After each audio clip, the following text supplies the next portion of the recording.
The current situation surrounding the U.S.-Iran ceasefire is highly fragile and increasingly unstable due to overlapping military, political, and economic tensions in the Middle East. A temporary truce between the United States and Iran was intended to reduce hostilities after weeks of conflict, but disagreements over its scope, especially whether it includes Lebanon, have quickly undermined its effectiveness. While diplomatic talks are ongoing, particularly with mediation efforts involving countries like Pakistan, the ceasefire is being tested by continued violence and strategic confrontations across the region. One of the most critical developments is Iran's move to restrict or effectively shut the Strait of Hormuz, a vital global oil shipping route. Iran has justified this action as a response to what it calls violations of the ceasefire by the United States and its ally Israel. The closure or restriction of this choke point has led to a sharp decline in maritime traffic, with many oil tankers stranded and global energy markets reacting with rising prices and uncertainty. This step highlights Iran's use of economic leverage to pressure its adversaries and enforce its interpretation of the ceasefire terms. At the same time, Israel's intensified military operations in Lebanon, particularly against Hezbollah, have significantly shaken the ceasefire framework. Israel has carried out large-scale airstrikes across Lebanese territory, causing heavy casualties and destruction. Israeli leadership argues that Lebanon was not part of the ceasefire agreement and maintains that operations against Hezbollah are necessary for national security. However, Iran and several international actors insist that Lebanon should be included in the truce, making Israel's actions a direct violation. This disagreement has triggered a cycle of escalation, with Hezbollah resuming rocket attacks into Israel and Iran warning that continued Israeli strikes could collapse the ceasefire entirely. The situation reflects a broader regional conflict dynamic where multiple actors, state and non-state, are involved, making any bilateral ceasefire difficult to enforce. The United States, while supporting Israel's stance in some respects, is also under pressure to maintain the truce and prevent a wider war. Overall, the crisis demonstrates how conflicting interpretations, proxy conflicts, and strategic choke points like Hormuz are interlinked. Even though formal ceasefire talks continue, the reality on the ground, ongoing strikes, retaliations, and economic disruptions, suggests that the ceasefire is more symbolic than effective at this stage. Without a broader, inclusive agreement that addresses all active fronts, especially Lebanon, the risk of a full-scale regional escalation remains very high. The fragility of the U.S.-Iran ceasefire lies primarily in its ambiguous structure, conflicting interpretations, and the broader geopolitical environment in which it exists, making it less of a stable peace agreement and more of a temporary pause in overt hostilities. At its core, the ceasefire was established under urgent circumstances following a period of heightened military confrontation, where both sides faced increasing risks of escalation that could spiral into a full-scale regional war. However, rather than being built on a comprehensive and mutually agreed framework with clearly defined terms, enforcement mechanisms, and scope, the truce appears to have been negotiated quickly, likely under international pressure, leaving significant gaps in understanding. These gaps have created a situation where each side interprets the ceasefire in a way that aligns with its own strategic interests. For the United States, the ceasefire may be viewed as a mechanism to halt direct confrontation with Iran while preserving its strategic partnerships and allowing continued support for its regional allies. For Iran, on the other hand, the ceasefire is seen not only as a halt to direct hostilities, but also as an implicit limitation on the actions of U.S. allies, particularly Israel, across the region. This fundamental difference in interpretation immediately introduces instability, as actions taken by one side that are considered legitimate within its own framework are perceived as violations by the other. Another key factor contributing to the fragility is the absence of a unified definition of the geographical and operational scope of the ceasefire. While the agreement may explicitly address direct engagements between U.S. and Iranian forces, it appears to lack clarity regarding proxy conflicts and third-party actors. In the Middle East, where geopolitical dynamics are deeply interconnected, conflicts rarely occur in isolation. Iran maintains influence through allied groups in multiple countries, while the United States has strong ties with regional powers that pursue their own military objectives. The question of whether areas like Lebanon, Iraq, or Syria fall under the ceasefire umbrella becomes critically important.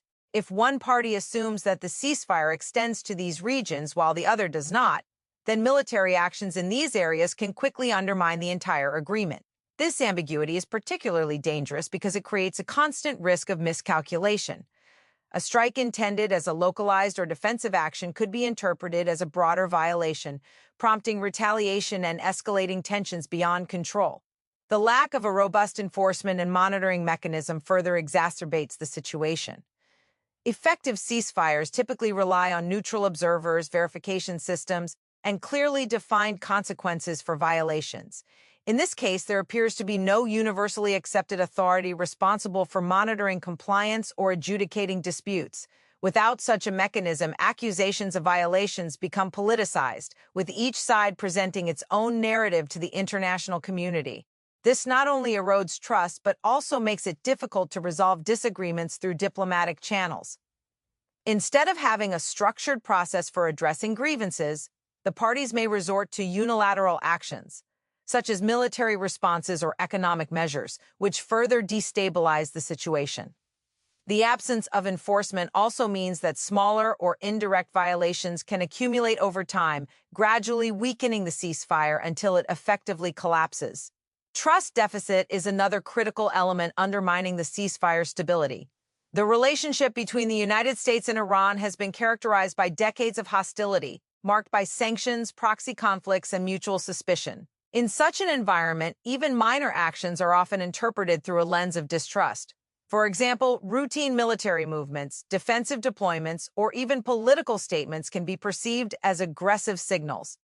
This lack of trust reduces the willingness of either side to give the benefit of the doubt or engage in constructive dialogue when tensions arise. Instead, both parties may adopt a cautious or even confrontational stance, preparing for the possibility that the other side may not honor the agreement. This mindset creates a self-reinforcing cycle, where the expectation of non-compliance leads to actions that increase the likelihood of actual non-compliance. Domestic political pressures also play a significant role in weakening the ceasefire. Leaders on both sides must balance international commitments with internal expectations, which may not always align. In the United States, policymakers may face pressure from political groups, defense institutions, and allied nations to maintain a strong stance against Iran, limiting their flexibility in adhering strictly to the ceasefire. Similarly, Iranian leadership must consider domestic public opinion, political factions, and ideological commitments, which may push for resistance against perceived external aggression. He say internal dynamics can lead to decisions that prioritize short-term political gains over long-term stability, resulting in actions that strain the ceasefire. For instance, a show of military strength or a firm response to a perceived provocation might be politically advantageous domestically but detrimental to the overall agreement. The involvement of regional allies and proxy groups adds another layer of complexity. Unlike a bilateral ceasefire between two isolated actors, the U.S.-Iran truce exists within a network of relationships that influence behavior on both sides. Allies may have their own agendas and threat perceptions which do not necessarily align with the objectives of the ceasefire. If these actors engage in military actions that one party associates with the other, it can lead to indirect violations and escalation. This is particularly problematic because it blurs the lines of responsibility. Determining whether an action by a non-state actor or an allied force constitutes a breach of the ceasefire becomes a contentious issue, further complicating enforcement and accountability. As a result, even if the primary parties intend to uphold the agreement, the actions of others can undermine it. Economic factors also contribute to the fragility of the ceasefire. Sanctions, trade restrictions, and control over critical resources are often used as tools of leverage in geopolitical conflicts. If either side perceives that economic pressure is being intensified despite the ceasefire, it may interpret this as a form of continued hostility. This perception can lead to retaliatory measures, such as restricting access to strategic routes or resources, which in turn escalate tensions. The interplay between military and economic strategies means that the ceasefire cannot be evaluated solely in terms of direct conflict. Broader policies also play a crucial role in shaping its stability. Communication gaps further weaken the ceasefire by increasing the likelihood of misunderstandings. In high-tension environments, clear and consistent communication is essential to prevent misinterpretation of actions and intentions. However, if communication channels are limited, indirect, or influenced by political considerations, the risk of miscommunication rises significantly. Delays in conveying information, reliance on intermediaries, or public statements that are open to interpretation can all contribute to confusion. In such situations, decisions may be made based on incomplete or inaccurate information, leading to actions that inadvertently violate the ceasefire. Another dimension of fragility is the absence of a long-term conflict resolution framework accompanying the ceasefire. A sustainable peace agreement typically includes steps toward addressing the underlying causes of conflict, such as security concerns, political disputes, and regional power dynamics. In contrast, a ceasefire that focuses solely on halting immediate hostilities without addressing these root issues is inherently temporary. Without progress toward a broader settlement, the conditions that led to the conflict remain unchanged, making a return to hostilities more likely. The ceasefire, in this sense, functions as a pause rather than a solution, providing only a brief window of reduced tension without guaranteeing lasting stability. Media narratives and information warfare also influence the perception and durability of the ceasefire.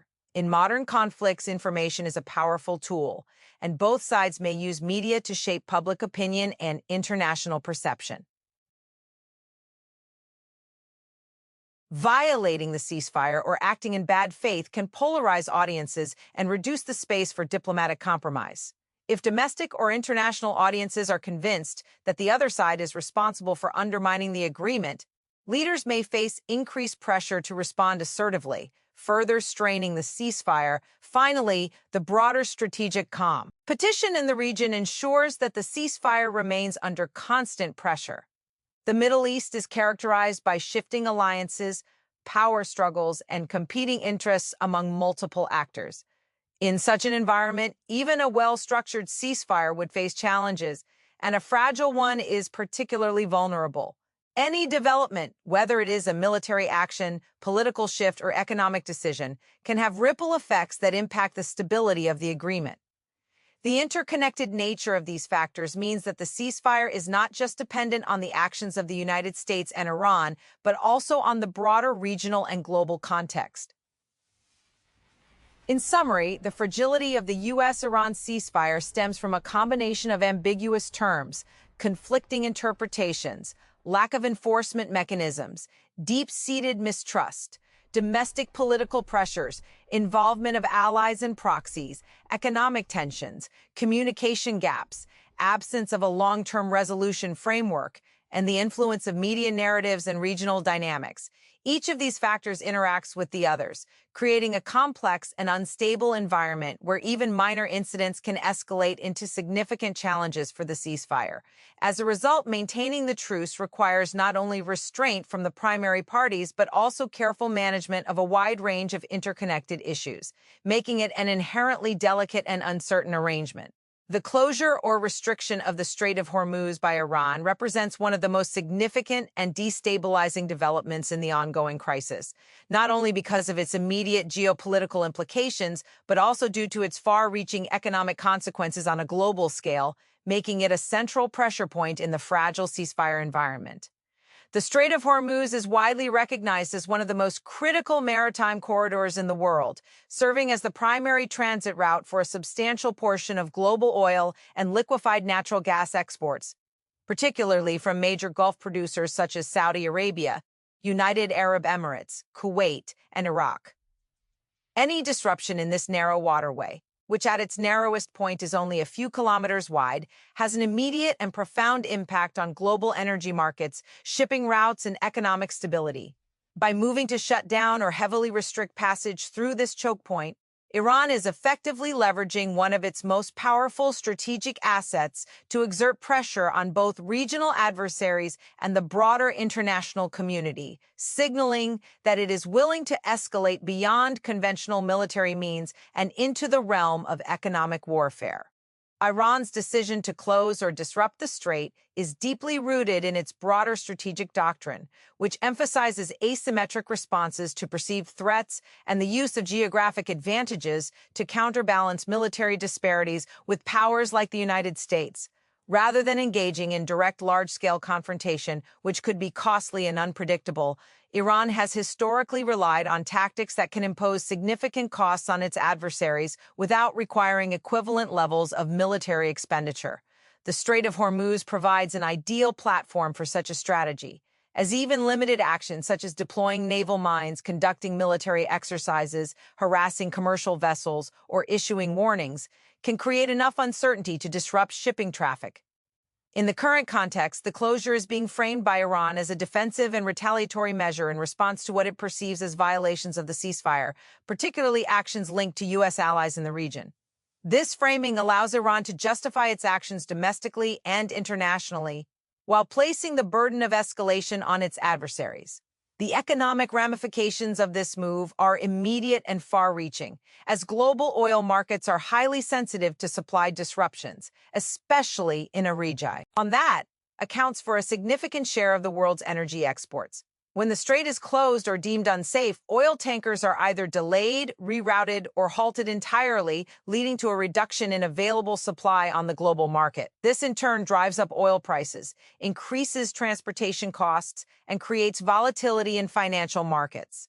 Countries that rely heavily on imported energy, particularly in Asia and Europe, are especially vulnerable to such disruptions, as they may face increased costs for fuel, electricity, and industrial production. The ripple effects extend beyond energy, affecting sectors such as manufacturing, transportation, and agriculture, all of which depend on stable and affordable energy supplies.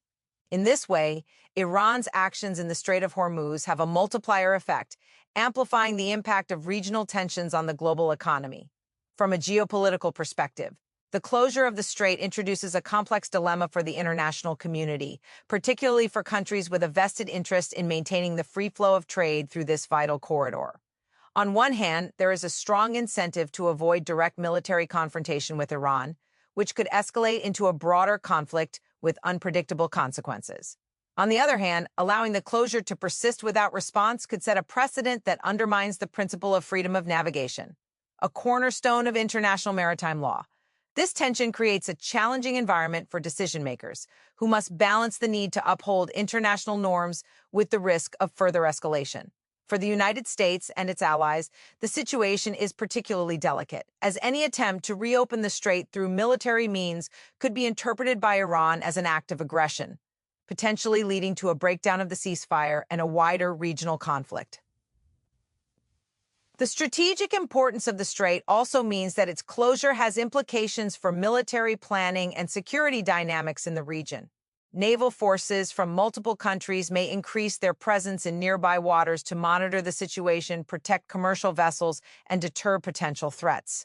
This buildup of military assets, while intended as a stabilizing measure, can also increase the risk of accidental encounters or miscalculations, especially in a high-tension environment where communication and trust are limited. A minor incident, such as a misunderstanding between naval units or an unintended escalation during a routine operation, could quickly spiral into a larger confrontation, further destabilizing the ceasefire and the broader region. In addition to its immediate economic and military impacts, the closure of the Strait of Hormuz also serves as a powerful political signal. It demonstrates Iran's willingness to escalate the situation beyond conventional boundaries and highlights the interconnected nature of regional conflicts. By targeting a global choke point, Iran effectively internationalizes the crisis, drawing in the attention and involvement of countries that might otherwise remain on the sidelines. This can be seen as a strategic move to broaden the scope of the conflict and increase pressure on its adversaries by involving the global community. At the same time, it raises questions about the sustainability of the ceasefire, as actions of this magnitude are difficult to reconcile with the notion of de-escalation. The decision to close the strait also reflects the broader dynamics of economic leverage in modern conflicts, where control over critical infrastructure and resources can be as impactful as traditional military el-Quwab. In this context, the Strait of Hormuz becomes not just a physical location, but a tool of strategic influence, allowing Iran to shape the behavior of other actors by affecting their economic interests. This approach aligns with a broader trend in international relations, where economic and hybrid strategies are increasingly used alongside or in place of direct military action. Moreover, the closure underscores the vulnerability of the global energy system to geopolitical disruptions, highlighting the need for diversification and resilience. Countries that are heavily dependent on a single route or region for their energy supplies may find themselves particularly exposed in such situations, prompting discussions about alternative routes, strategic reserves, and renewable energy sources. While these long-term considerations are important, they do little to mitigate the immediate impact of the current crisis, which continues to unfold in real time. In the context of the U.S.-Iran ceasefire, the closure of the Strait of Hormuz represents a significant escalation that complicates efforts to maintain stability and prevent further conflict.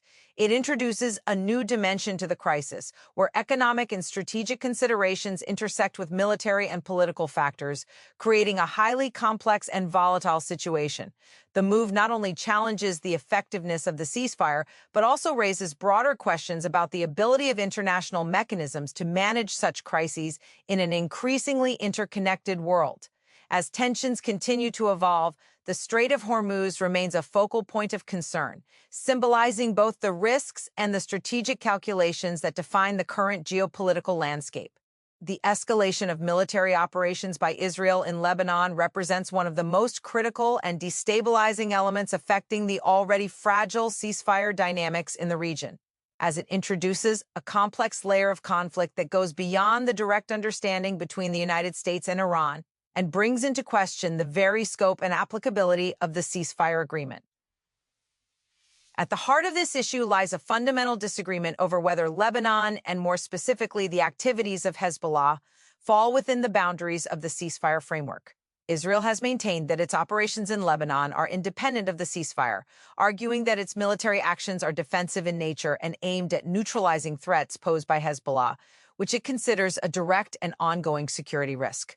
From Israel's perspective, Hezbollah's presence along its northern border, combined with its arsenal of missiles and its historical engagement in hostilities, justifies continued military action regardless of any agreements involving the United States and Iran. This stance reflects Israel's broader security doctrine, which prioritizes preemptive and retaliatory measures to ensure national security, particularly in the face of non-state actors that operate in close proximity to its borders. On the other hand, Iran views Hezbollah as a key regional ally and an integral part of what it considers a broader axis of resistance against external influence and aggression. From Iran's standpoint, any ceasefire that involves de-escalation in the region should logically extend to include areas where its allies are active, including Lebanon. As a result, Israel's intensified airstrikes and ground operations in Lebanese territory are perceived by Iran as indirect violations of the ceasefire, even if Israel is not a formal party to the agreement. This divergence in interpretation creates a significant point of tension, as actions that Israel considers legitimate and necessary are simultaneously seen by Iran as provocative and destabilizing. The situation is further complicated by the fact that Hezbollah itself operates with a degree of autonomy, making decisions based on its own strategic calculations, which may or may not align perfectly with Iran's broader objectives. This multi-layered dynamic blurs the lines of accountability and complicates efforts to maintain a coherent and enforceable ceasefire. The scale and intensity of Israel's military campaign in Lebanon also contribute to the destabilization of the ceasefire environment. Reports of widespread airstrikes targeting infrastructure, command centers, and suspected Hezbollah positions indicate a level of military engagement that goes beyond limited or symbolic actions. These operations often result in significant destruction and casualties, which not only exacerbate humanitarian concerns but also increase the likelihood of retaliation. Hezbollah, in response, has launched rockets and engaged in cross-border attacks, creating a cycle of action and reaction that further escalates tensions. This cycle is particularly dangerous because it operates independently of the ceasefire's intended mechanisms, effectively creating a parallel conflict that undermines the broader goal of de-escalation. Each new exchange of fire increases the risk that the conflict could spill over into other areas or draw in additional actors, thereby expanding the scope of instability. Another critical aspect of this situation is the impact on regional and international perceptions of the ceasefire's credibility. When high-intensity military operations continue in a key area like Lebanon, it raises questions about the effectiveness and inclusiveness of the ceasefire agreement. Observers may question whether the ceasefire is truly comprehensive or merely selective, applying only to certain actors and regions while excluding others. This perception can weaken confidence in diplomatic efforts and reduce the willingness of other parties to adhere to or support the agreement. Ceasefire is seen as inconsistent or ineffective. It may lose its value as a tool for conflict management, making it more difficult to achieve lasting stability. The involvement of Lebanon as a battleground also introduces additional political and humanitarian complexities. Lebanon itself is a sovereign state with its own internal dynamics, including political divisions, economic challenges, and social tensions. The presence of Hezbollah as a powerful non-state actor within Lebanon complicates the country's ability to maintain neutrality or control over its own territory. Israeli military actions, while aimed at Hezbollah, often take place within Lebanese territory, leading to collateral damage and affecting civilian populations. This not only creates immediate humanitarian concerns, but also contributes to long-term instability within Lebanon, potentially fueling resentment and further conflict. The Lebanese government, which may have limited capacity to influence Hezbollah's actions, finds itself in a difficult position, caught between external pressures and internal constraints. From a strategic standpoint, Israel's operations in Lebanon can also be seen as an attempt to reshape the regional balance of power by weakening Hezbollah's capabilities and reducing Iran's influence in the area. This objective aligns with broader efforts to counter Iran's regional presence, but may conflict with the immediate goal of maintaining the ceasefire. By continuing its military campaign, Israel is effectively prioritizing its long-term security objectives over short-term de-escalation, a decision that has significant implications for the stability of the ceasefire. This highlights a fundamental challenge in conflict resolution, where different actors have different priorities and timelines, making it difficult to achieve a unified approach. The role of external actors, particularly the United States, further complicates the situation.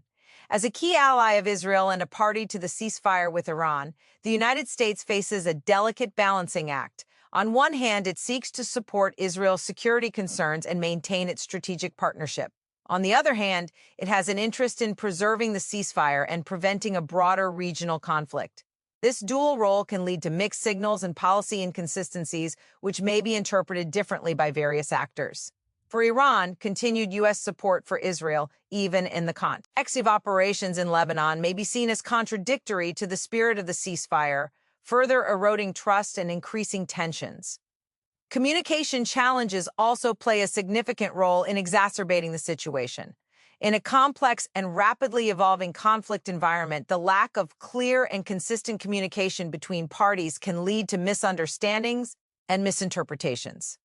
Statements made by political leaders, military officials, or media outlets can influence perceptions and shape responses, sometimes escalating tensions unintentionally.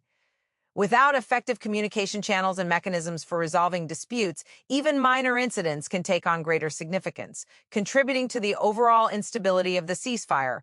Furthermore, the continuation of hostilities in Lebanon underscores the limitations of ceasefires that do not address the underlying causes of conflict.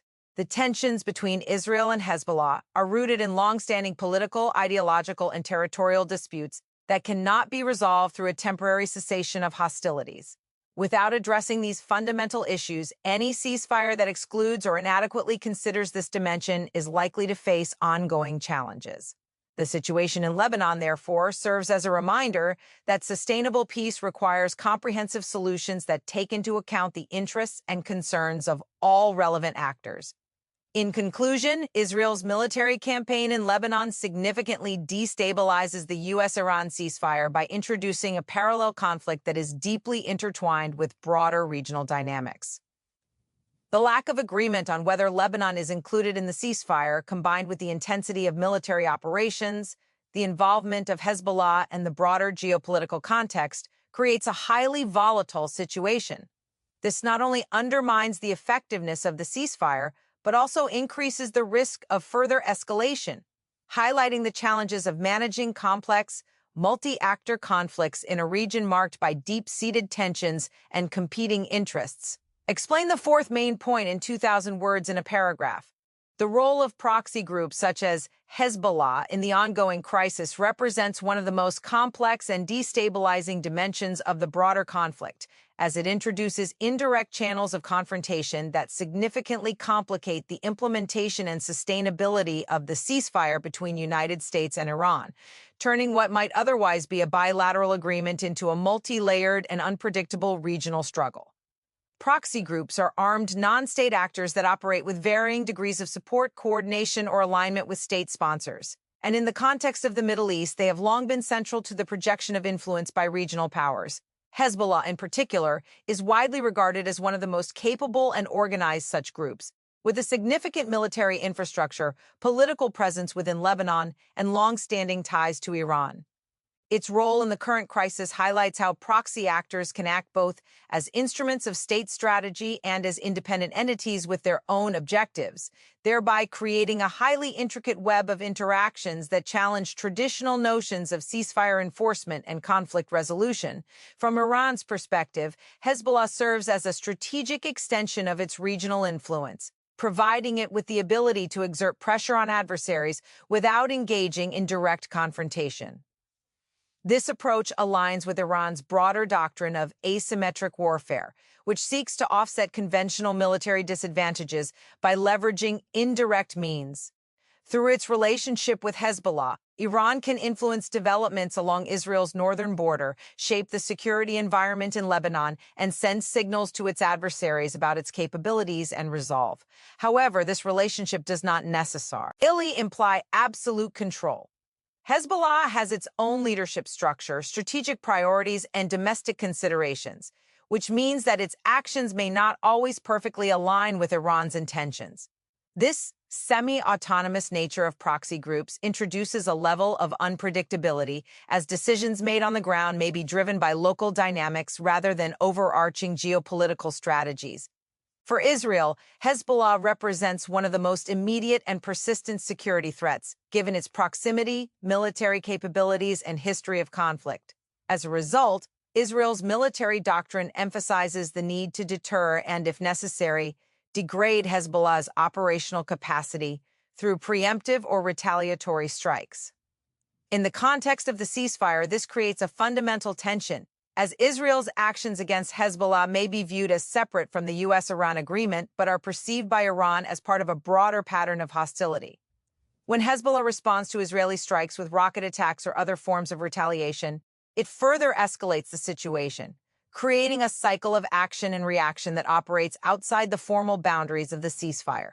This cycle is particularly problematic because it blurs the distinction between direct and indirect conflict, making it difficult to determine when and how the ceasefire is being violated. The involvement of proxy groups also complicates the issue of accountability, which is a critical component of any ceasefire agreement. In a traditional bilateral conflict, it is relatively straightforward to attribute actions to specific parties and to hold them responsible for violations.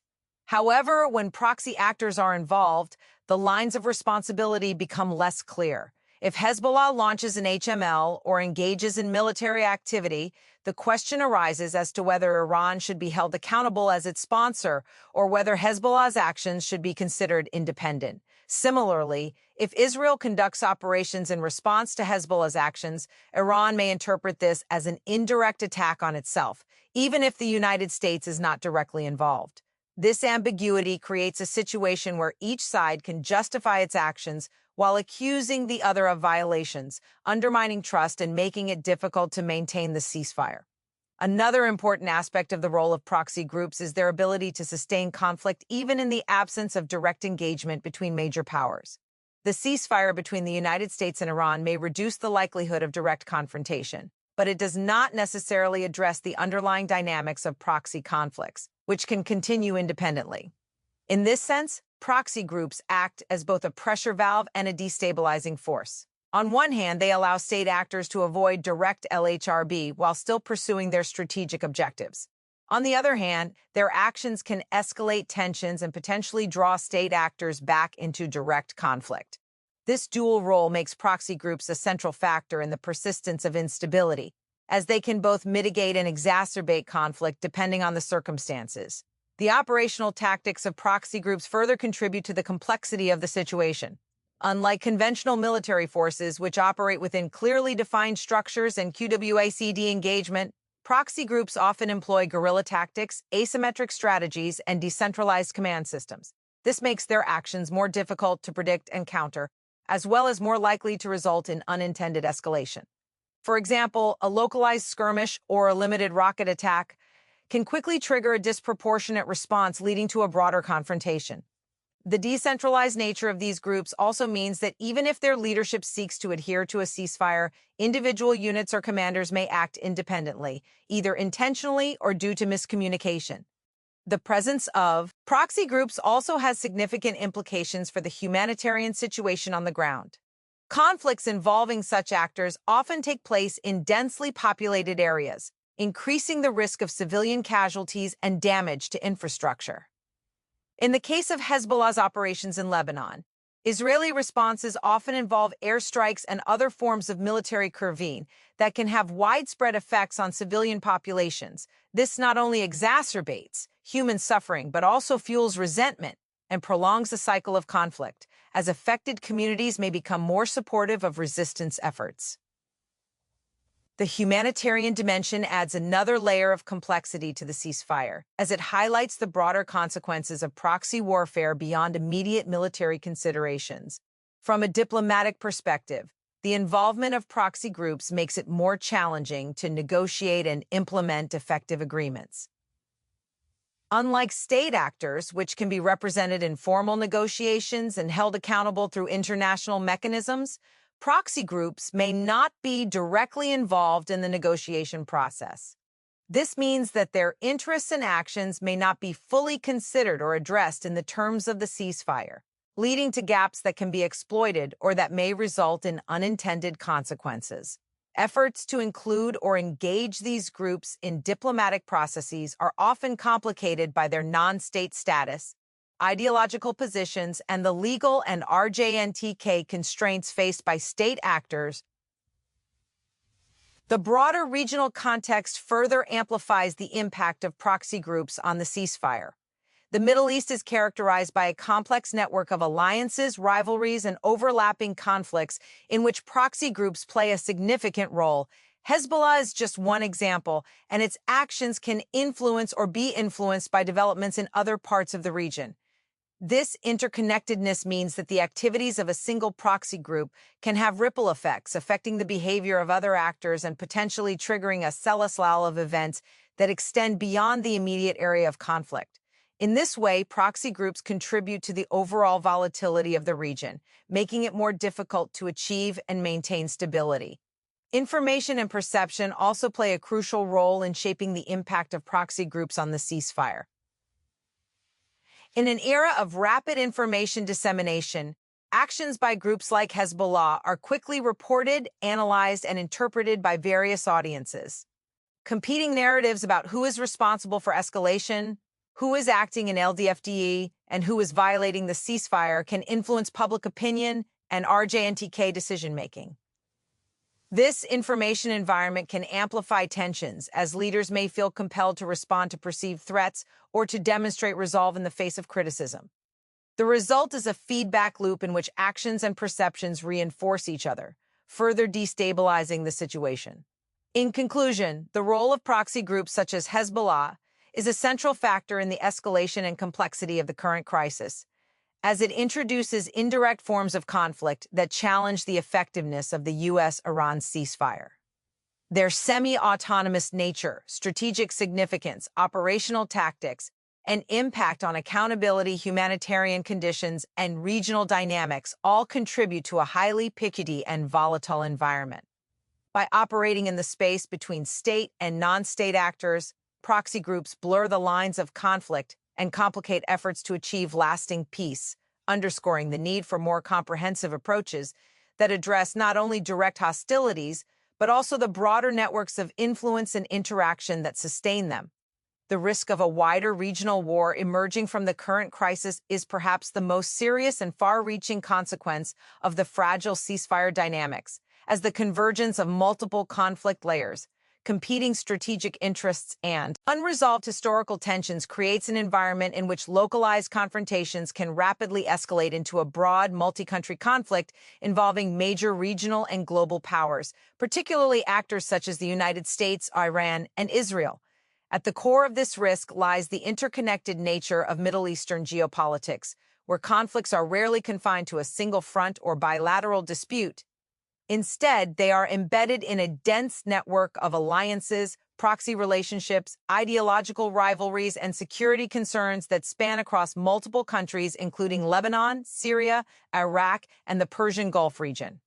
This interconnectedness means that any escalation in one area, such as military operations in Lebanon or tensions in the Strait of Hormuz, can have immediate and cascading effects elsewhere, drawing in additional actors and expanding the scope of the conflict beyond its original boundaries. One of the primary drivers of this escalation risk is the presence of multiple overlapping conflict tracks that operate simultaneously, each with its own logic and triggers.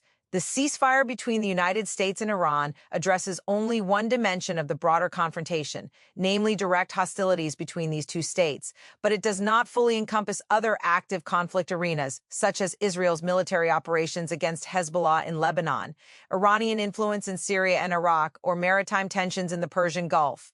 Because these tracks are interconnected, actions in one LMJL can easily spill over into another. For example, intensified Israeli strikes in Lebanon may provoke a response from Hezbollah, which could then lead to Iranian involvement, either directly or indirectly. In turn, this could prompt reactions from the United States, either in defense of its allies or in response to perceived threats to its interests, thereby escalating the situation into a broader confrontation. Another critical factor contributing to the risk of a regional war is the high level of military readiness and deployment across the region. Many of the key actors maintain significant military capabilities and have positioned forces in close proximity to potential flashpoints. This includes naval assets in the Persian Gulf, air LQW, capable of conducting long-range strikes, and ground forces stationed near borders or MNTQ conflict. In such a MHWL, the margin for error is extremely small, and the HTML of accidental encounters or miscalculations is significantly increased. A single incident, such as an BRKHWRD between naval vessels, an unintended strike on a HSS target, or a misinterpreted military movement, could quickly escalate into a larger confrontation, especially in the absence of strong communication and de-escalation mechanisms. The role of alliances and security commitments further amplifies the KHTR of escalation, as countries may feel compelled to support their partners in the event of a conflict.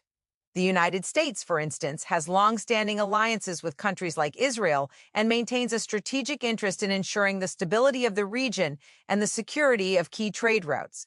Similarly, Iran has cultivated a network of allied groups and relationships that extend its influence across the region. If one of these actors becomes directly involved in a major confrontation, its allies may also be drawn in, either through formal agreements or through informal expectations of support. This dynamic can lead to a chain reaction where a conflict between two actors gradually expands to include multiple participants, each with their own interests and objectives. Economic considerations also play a significant role in shaping the risk of a wider war. The Middle East is a critical hub for global energy production and LTJRU, and disruptions in this region can have far-reaching consequences for the LMI economy.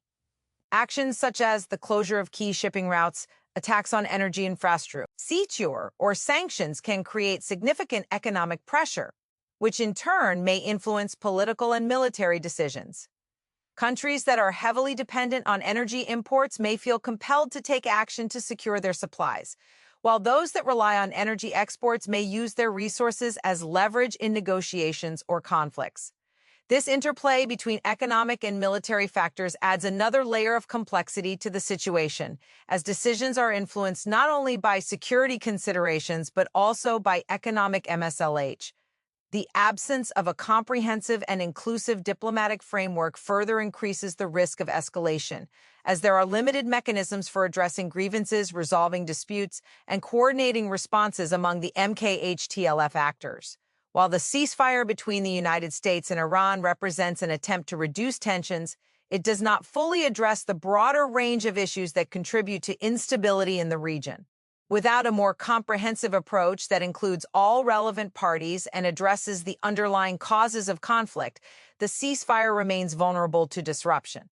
Diplomatic efforts are often complicated by differing priorities, mutual distrust, and the influence of domestic political factors, all of which can hinder progress and reduce the effectiveness of negotiations. Information dynamics and perception also play a crucial role in escalating tensions, as the way events are interpreted and communicated can influence the behavior of actors and the expectations of their audiences. In a highly media-driven environment, reports of attacks, casualties, or violations can quickly shape public opinion and create pressure on leaders to respond decisively. Misinformation or incomplete information can exacerbate this effect, leading to reactions based on inaccurate assessments of the situation. This can create a feedback loop, where actions and reactions reinforce each other, increasing the likelihood of escalation. The humanitarian dimension of the conflict is another factor that can contribute to the risk of a wider war, as escalating violence often leads to increased civilian suffering, displacement, and destruction of infrastructure. These consequences can generate international concern and TDKHL, potentially drawing in additional actors or prompting calls for intervention. Humanitarian crises can also have long-term effects on stability, as they may contribute to political unrest, QTSDY hardship, and social tensions within affected countries. Moreover, the strategic calculations of the involved actors often include considerations of deterrence, credibility, and signaling, which can lead to actions that increase the risk of escalation. For example, a country may choose to respond forcefully to a perceived provocation in order to demonstrate its resolve and deter future attacks. While such actions may be intended to strengthen deterrence, they can also provoke further responses from adversaries, creating a cycle of escalation that is difficult to control. This dynamic is particularly pronounced in situations where trust is low and communication is limited, as actors may assume the worst about each other's intentions. The cumulative effect of these factors is a highly volatile and unpredictable environment in which the risk of a wider regional war remains persistently high. The ceasefire, while potentially helpful in reducing immediate tensions, does not eliminate the underlying drivers of conflict, and in some cases may even create a false sense of security that masks the STMRR of underlying tensions. As long as these fundamental issues remain unresolved, the potential for escalation will continue to exist, with the possibility that a single trigger could set off a cell of events leading to a large-scale conflict. In conclusion, the risk of a wider regional war in the context of the current crisis is driven by a complex interplay of interconnected conflicts, military dynamics, alliance structures, economic factors, diplomatic limitations, information dynamics, humanitarian concerns, and strategic calculations. Each of these elements contributes to an environment in which stability is difficult to maintain and escalation is always a possibility. Addressing this risk requires not only managing immediate tensions, but also developing comprehensive strategies that take into account the full range of factors influencing the region, highlighting the importance of sustained diplomatic efforts, effective communication, and a commitment to addressing the root causes of conflict in order to prevent a broader and more devastating LHRB.